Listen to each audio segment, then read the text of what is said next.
Well, technically, you always knew she was Sisu. Seriously? Princess, warrior, Raya, it doesn't matter what you refer to her as. The impact her characters had on people across the globe is impressive. But what is the true origin of Raya and the Last Dragon? In today's video, we're uncovering how the story of Raya and her companions came to be and why it's so groundbreaking for not only Disney, but for all of Hollywood. And yet these characters really go out of their way and risk everything. The idea to have Raya and plenty of other characters be warrior women was inspired by the Vietnamese story of the Trung sisters. They led an uprising in AD 39 against Imperial China and even held power over an independent state for a time. Iconic.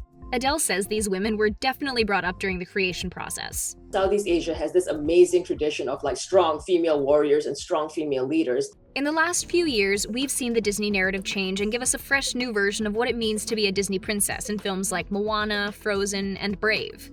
But the creators took Raya's story even further.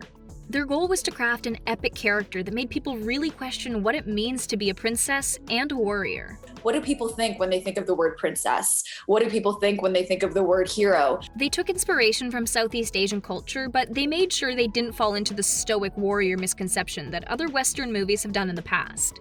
According to writer Adele Lim, Raya is basically an embodiment of all the strong Southeast Asian women she had in her life growing up. Asian friends with Asian moms or Southeast Asian aunties, they'll tell you how strong they are and how influential they are in their lives. Basically, Raya is as real as it gets. Okay, now we can do this. I'm ready. I know exactly how we'll stop them. No one can say Raya's character wasn't thoroughly thought out. Everything down to her name was chosen with precision. Adele said they wanted to find a name that resonated across multiple cultures in Southeast Asia. Raya just clicked. In Malaysia, Raya translates into celebration and reminded them about the lively communities that a lot of Southeast Asian cultures form. And in southern Thailand, Raya can be a name to call the one who leads. How fitting for a warrior princess. You're glowing. Oh, thank you. Raya's creators were also not afraid to really dive into the complexity of female relationships, something that we don't see much of. It was important to them to have female characters where gender was never an obstacle.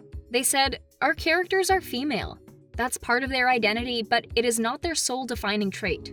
Not only was Raya the protagonist a woman, but so was their antagonist Namaari. To mix it up even more, these two women had a deep history of love and friendship. Raya wasn't just a hero, and Namaari wasn't just a villain.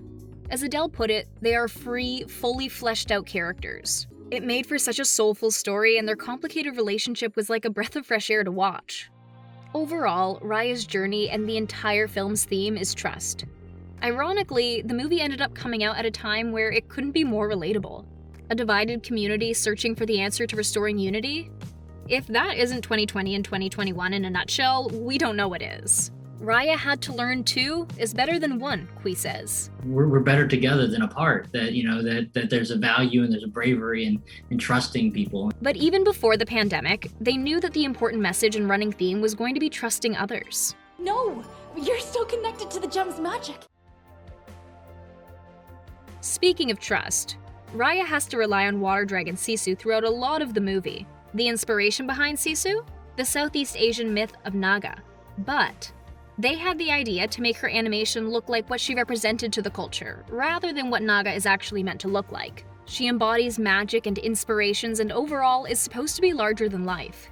And Awkwafina's voiceover just brings Sisu to the next level. In fact, Awkwafina said she didn't realize until people started to point it out, but Sisu's attitude might have been subconsciously inspired by Robin Williams' version of the genie. That's a very flattering comparison. I obviously, Genie was a huge staple of my childhood. While we're talking about the myths and legends that inspired Raya and the Last Dragon, let's dive into what else the creators were influenced by. The research for this film was extensive. They created the South Asia Story Trust, which had the crew traveling to countries like Laos, Indonesia, Thailand, Vietnam, Cambodia, Malaysia, and Singapore. Artists, architects, anthropologists, and a bunch of other Southeast Asian cultural experts joined them so that they'd really be able to grasp all the different cultures. They immediately noticed the same running theme of community that all the different countries had. So that was one of their main priorities to bring to the screen. Of course, Kumandra is fictional, but the culture is one that was made up of very real worldly places. From the color palettes that the characters donned all the way to the magic of the night markets, Everything had a reason for being included. They even sourced inspiration for their martial arts fight scenes. The level of action in this movie is pretty tight. Their writer, Qui Nguyen, ended up being a Southeast Asian martial arts specialist. Score! He said it was important to make sure that all the martial arts scenes were realistic and accurate, especially because you don't really see Southeast Asian martial arts on screen. Just listen to how much thought went into it. You see weapons get pulled out from Raya that are Screama that come from the Philippines. In the end, Raya's fighting style ended up being based on Indonesia's Pencak Silat and Namaari's on Muay Thai. When Raya was fighting with her father, it was a trust-filled and bonding moment, so it was filmed differently and in a different light than any other action scenes. What's up, my new customers? I'm Captain Boone. The overall message that these creators wanted to bring to the screen was about pulling people together, giving a message about hope and never giving up. Well, little did they know that they'd have to do just that to actually make the movies possible. When the COVID-19 pandemic hit, they had to rework how they were going to actually make this happen. Spoiler alert, it wasn't easy.